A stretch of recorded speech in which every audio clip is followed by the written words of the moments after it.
So hello and welcome to this NPTEL course entitled 20th Century Fiction, where we're looking at Virginia Woolf's novel Mrs. Dalloway. So we're beginning to wind up this novel, and in this section we will look at some of the representations of medical masculinities in this novel.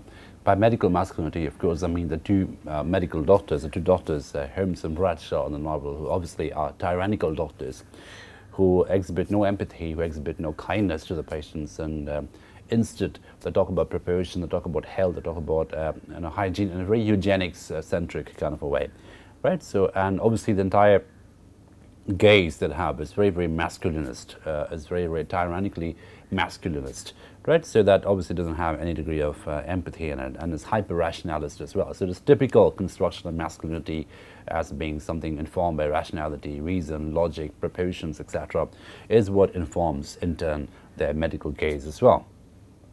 Okay, and we also see how the Big Ben in a novel is interesting, because the Big Ben is obviously the big clock in London, the tower clock in London, and it's example of standard clock time, right? It's a time which is same for everyone, but the Big Ben, banging away, striking out sounds, chiming out the sounds.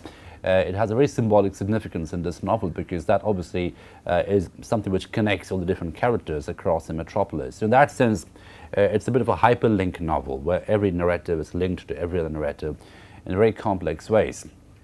But the Big Ben seems to be this very this echo of time, this echo of standard clock time, which is spreading across the different narratives that the story is exhibiting. Okay, so the Big Ben becomes a very symbolic presence in this novel, as being this overarching presence of clock time, which runs the metropolis, against which we have different kinds of micro times, different experiences of micro time, embodied and exhibited by these human characters, the human figures in this landscape. So it was precisely 12 o'clock, and this should be on the screen. It was precisely 12 o'clock, 12 by Big Ben, whose stroke was wafted over the northern part of London, blent with that of all other clocks, mixed in a thin ethereal way with the clouds and wisps of smoke, and died up there among the seagulls. 12 o'clock struck as Clarissa Dalloway laid her green dress on her bed, and a Warren Smiths walked down Harley Street. So Harley Street being this typical medical street, that's where all the doctors in London reside. So it's popularly known as the medical street, and the street where all the hospitals and doctors are. 12 was the hour of their appointment. Probably Resi had thought that was Sir William Bradshaw's house, with a grey motor car in front of it, the laden circles dissolved in the air. So again, look at the way in which different machines are represented in this novel, as signifiers of status, signifiers of velocity, signifiers of accomplishment. So this particular street, Harley Street, is obviously a very posh, wealthy neighbourhood in London, and that's where Dr. William Bradshaw's house is, and the appointment is in his house.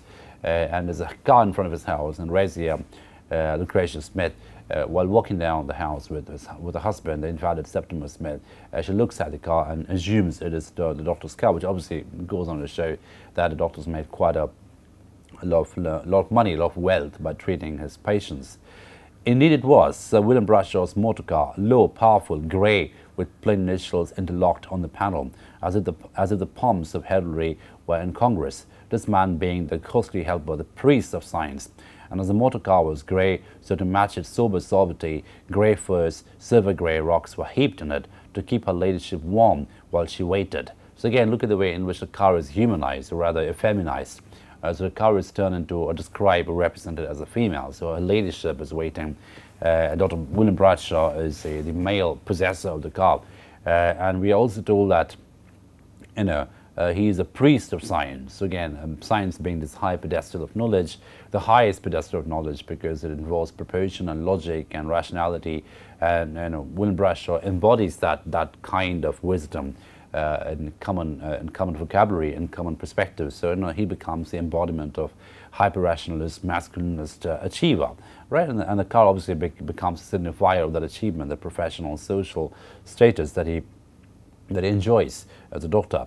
Okay, for often Sir William would travel 60 miles or more down in the country to visit the rich, the afflicted, who could afford the very large fee which Sir William would very properly charge for his advice. So again, the very mercenary quality about medicine is highlighted over here. So he would travel down 60 miles or more to look at very rich patients. So he had a very niche clientele of patients. They would be very happy to pay him a huge amount of money because he would give them exclusive service.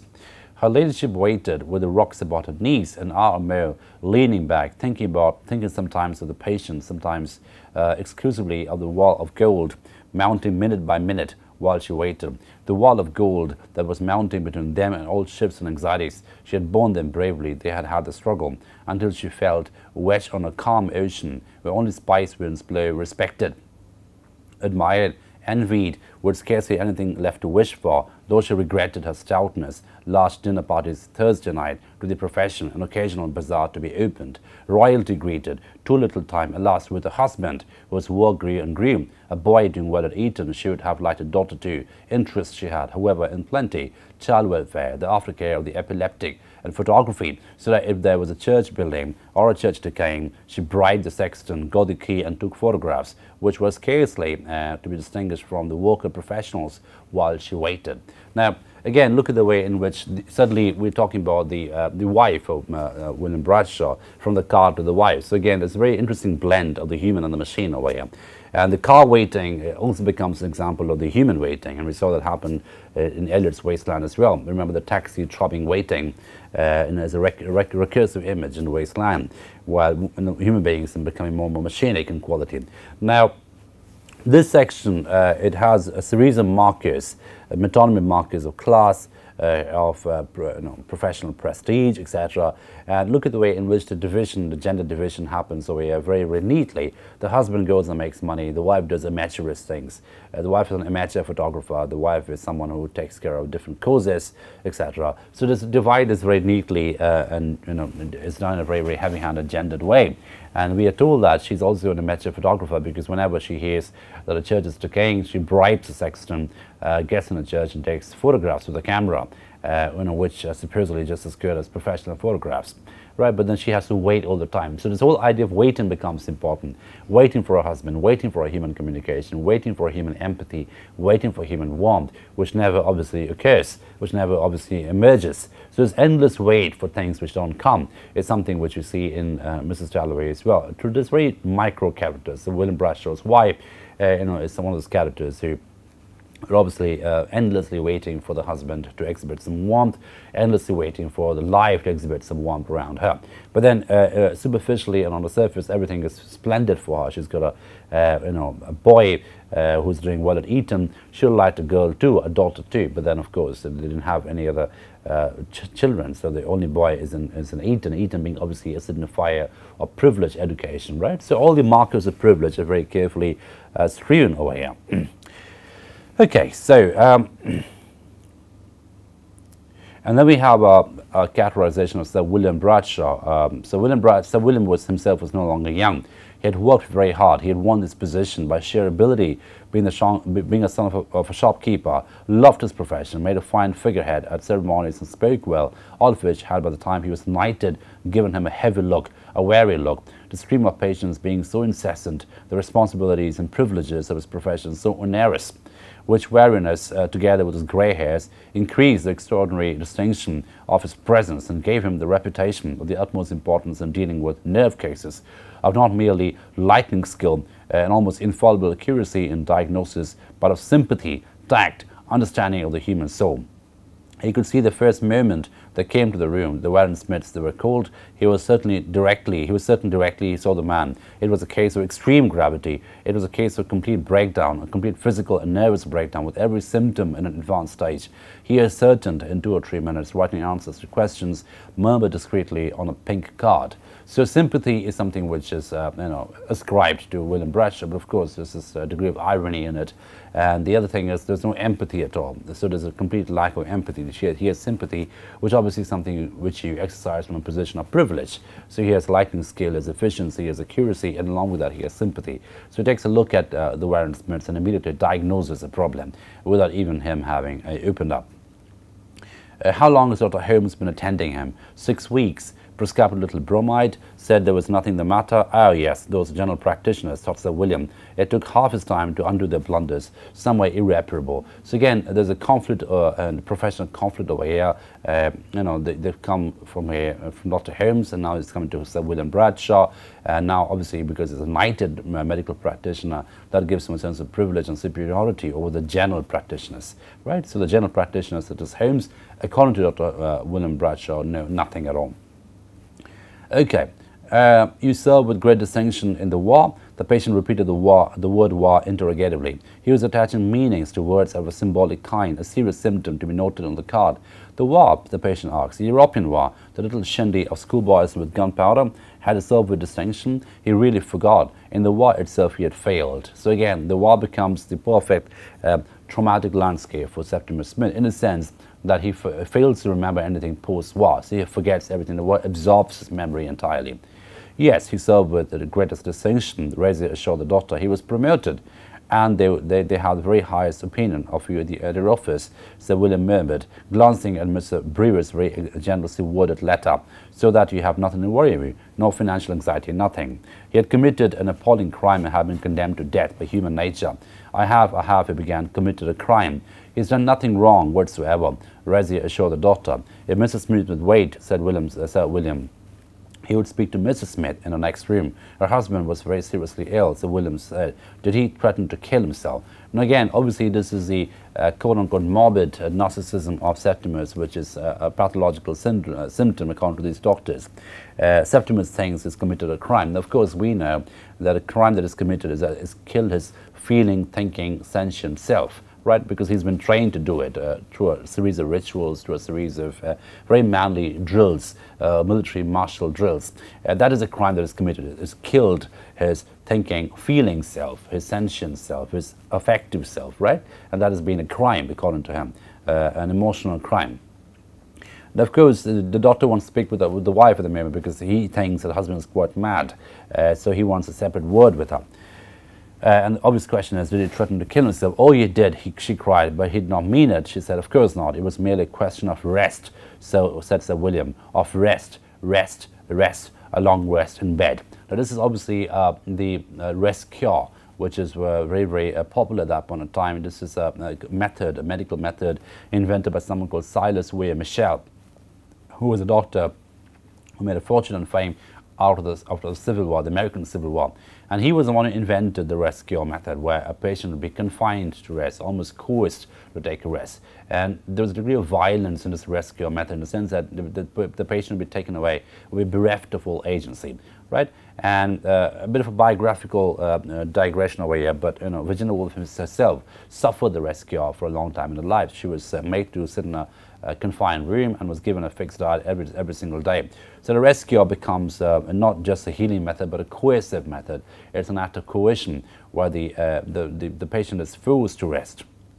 There was a delightful home down in the country where her husband would be perfectly looked after. Away from her? She asks. Unfortunately, yes. The people we care for most are not good for us when we are ill. But he was not mad, was he? Sir William said he never spoke of madness. He called it not having a sense of proportion. But her husband did not like the doctors. He would refuse to go there. Shortly and kindly, Sir Williams explained to her the state of the case. He had threatened to kill himself. There was no alternative. It was a question of law. He would lie in bed in a beautiful house in the country. The nurses were admirable. Sir William would visit him once a week. If Mrs. Warren Smith was quite sharp, she had no more questions to ask. He never hurried his patients. They would return to her husband. She had nothing more to ask, not of Sir William. So look at the this passage is loaded, it's couched with irony. First of all, we see this whole idea of Sir William's having this whole idea of rest. The repetition of the word rest, it immediately implies a coercive, violent quality about this particular medical method. And then, of course, the whole idea of being away from your loved ones. So, you know, Septimus is supposed to be away from your from his wife, and the doctor's prescription is nearness to the people he's emotionally attached to is bad for him at this point in time. Why so? Because, you know, this is a simple case of a loss of a sense of proportion. So everything is very proportion-centric to Dr. Holmes and William Bradshaw here. Everything must be put down into proportion. Everything must be boxed. Everything must be quantified and quantifiable. Everything must have a shape and a structure.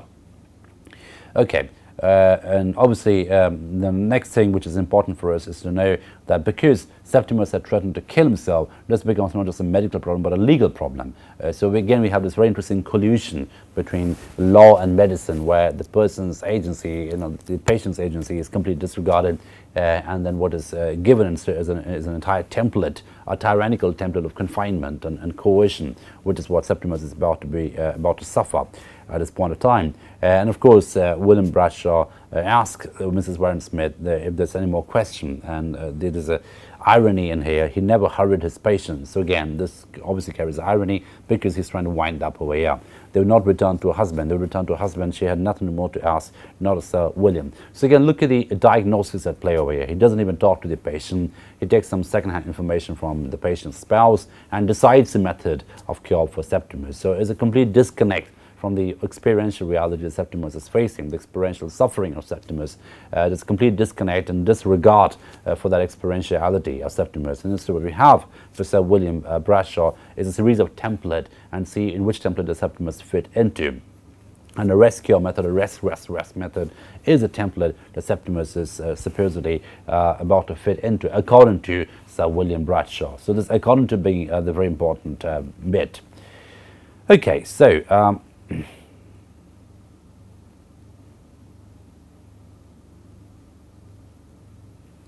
so again, he recommends one country home for Septimus's betterment. One of my homes, Mr. Warren-Smith, he said, where we will teach you to rest. So again, look at the way in which this is very, very complex, because on the one hand, purely commercially speaking, what he's doing is he's making some more money out of Septimus. He's forcing him to go to a home in a guest house which is actually owned by him, right, or even attached to him at some level, medically speaking. So obviously Septimus staying there would make it payable for Sir Williams. And the other part is equally interesting, perhaps more dark and sinister. He's told that Septimus is told that Holmes, William Bradshaw, sorry, and his team of doctors will teach him to rest. So where we will teach you to rest. So this whole idea of teaching someone to rest, it carries a coercive quality in it by default. It carries this tyrannical quality, this violent quality in it by default. There was just one more thing, or one thing more. He was quite certain that when Mrs. Warren-Smith was well, he was the last man in the world to frighten his wife. But he did talk of killing himself. We all have moments of depression, said Sir William. Once you fall, Septimus repeated to himself, human nature is on you. Holmes and Bradshaw are on you. The cow on the desert, the fly screaming into the wilderness, the rack and the thumbscrew are applied. Human nature is remorseless. Right, so again, this mercilessness, remorselessness of human nature is something which Septimus is experiencing over here. And the fall is important because fall carries the different connotations, the biblical connotations, the biological connotations, of course the medical and existential connotations. Septimus has fallen in his own eyes as a human being because he cannot feel anymore. He's been traumatized by the war. He's consumed so much trauma in the war that he cannot possibly come out of it now. So obviously, once you fall, human nature preys on you. Holmes and Bradshaw prey on you. They become the predators preying on you, and you become a small bird trying to fly away from their pursuit. The cow that is the fly screaming into the wilderness, the rack and the thumbscrew are applied. Human nature is remorseless. So the rack again is an example of medieval torture instrument, and the thumbscrew obviously is an instrument to tie a body to the rack. And we saw this rack example, this rack image, even in Eliot's early poetry, right, where it becomes the instrument of torture, a space of torture. And see, notice over here how medical science and the practitioners of medical science, far from being healing figures, they actually become torturing figures, they become coercive figures. These are figures who mercilessly attack you, the suffering man. Okay, and then of course he gives more man talk and he gives more mansplaining to Septimus, where he says you have a brilliant career before you, says Sir William. There was Mr. Brewer's letter on the table, an exceptionally brilliant career. So again, look at the way in which the different connections, the different narratives are made. Mr. Brewer, who belongs to another narrative, enters this particular narrative to a letter on the table of Sir William when he's talking to Septimus Smith and Razia Street, right? Razia Smith. So all these different markers of connect are important. A little letter where you the big band banging away, obviously, and connecting every little space-time into one standardized display and sound of time. Okay, and then of course the whole idea of crime comes up. He tries to remember what crime he had committed, but he couldn't remember it because of course he hadn't committed any crime, but he's just fallen in his own eyes as a sentient feeling self. But what was his crime? He could not remember it. Yes, said Sir Williams encouraged him, but it was growing late. Love, trees, there was no crime. What was his message? He couldn't remember it. I, Septimus stammered. Try to think as little about yourself as possible, said Sir William kindly. Really, he was not fit to be about. Right, so again, this whole idea of morbid introspection or morbid, self-reflection is something which is discouraged by the doctors over here, because that is according to the doctors, according to the tenets of medical science, that will further, that will worsen and aggravate the situation Septimus is already in. Okay, was there anything else they wished to ask him? Sir William would make all arrangements. He murmured to Razier, and he would let him know. But at 5 and 6 that evening, he murmured. So he will make all the arrangements. And obviously, you can see the collusion between tourism, rescue, and medicine over here. He will send Septimus to one of his own homes, where presumably he will have to pay for that kind of very, very wealthy and privileged living. Okay, trust everything to me, he said, and dismissed them. Never had Razier felt such agony in her life. She had asked for help and had been deserted. He had failed them. Sir William Bradshaw was not a nice man. So this is the perception Razier has about the doctor. He's not a nice man. Okay. So, and then of course we have William Bradshaw's whole idea of proportion, and this should be on the screen. Proportion, divine proportion, Sir William's goddess, was acquired by Sir William's walking hospitals, catching salmon, begetting one son in Harley Street by Lady Bradshaw, who caught salmon herself and took photographs scarcely to be distinguished from the local professionals. So again, the whole idea of proportion becomes one of, it's a divine design, and everyone's aiming for proportion to give shape and meaning to their lives. Worship in proportion, Sir Williams could not only prosper himself, but made England prosper, secluded the lunatics, forbade childbirth, penalized despair, made it impossible for the unfit to propagate the views until they too share his sense of proportion. His, if they were men, Lady Bradshaw's, if they were women, she embroidered, knitted, spent 4 nights out of 7 at home with a son. So that not only did his colleagues respect him, his subordinates fear him, but his friends and relations of his patients felt for him the keenest gratitude for insisting that this prophetic Christ and Christus who prophesies at the end of the world or the advent of God should drink milk in bed as Sir Williams ordered. Right, so the whole idea of proportion becomes interesting, and this becomes a very dominant narrative at this point of time. And again, look at the way in which gendered activities are mapped out quite clearly. So Lady Bradshaw will be embroidering, knitting, and spending time with the son, whereas Sir William Bradshaw would be curing people and using this very, very proportion-centric medical gaze, this very hyper-rationalist proportion-centric medical gaze. Okay. Sir William, with his 30 years of experience of all these kinds of causes and his infallible instinct, this is madness in this sense, in fact, his sense of proportion. Right, so again, proportion comes back. The proportion has a sister, less smiling, more formidable, a goddess even now engaged in the heat and sands of India, the mud and swamp of Africa, the puerility of police of London, wherever in short the climate of the devil tempts men to fall down from the true belief which is their own. He is even now engaged in dashing down shrines, smashing idols, and setting up in their place her own stern countenance. Right. So again, the whole idea of proportions. Sister is mentioned. Again, these are humanized. These are given pathetic fallacies. Conversion is a name, and she feeds on the wills of the weakly, loving to impress, to impose, adoring her own features, stamped on the face of the populace. At Hyde Park Corner, on the top, she stands preaching, shrouds herself in white, and walks penitentially distinguished as brotherly love through factories and parliaments, offers help but desires power, smites out of her way roughly the dissentient or dissatisfied, bestows a blessing on those who, looking upward, catch submissively from her eyes the light of their own. This lady too, Razier Warensman divined it, had a wedding in Sir William's heart, though concealed, as she mostly is, under some plausible disguise, some venerable name, love, duty, self-sacrifice, right? So the whole idea of conversion becomes the wife, the sister of proportion, but we see how conversion too is very, very coercive in quality. Okay, it's very, very dissident in quality, but then it's trying to put people together. It's trying to give a shape and a name to the different human experiences. And this constant obsession with conversion and proportion that Dr. Holmes and Bradshaw exhibit is just completely the ontological opposite and the anathema to the very fluid experience of Septimus. And that's why the incompatibility between Septimus, the sufferer, and Holmes and Bradshaw, the supposed doctors of the suffering. Okay.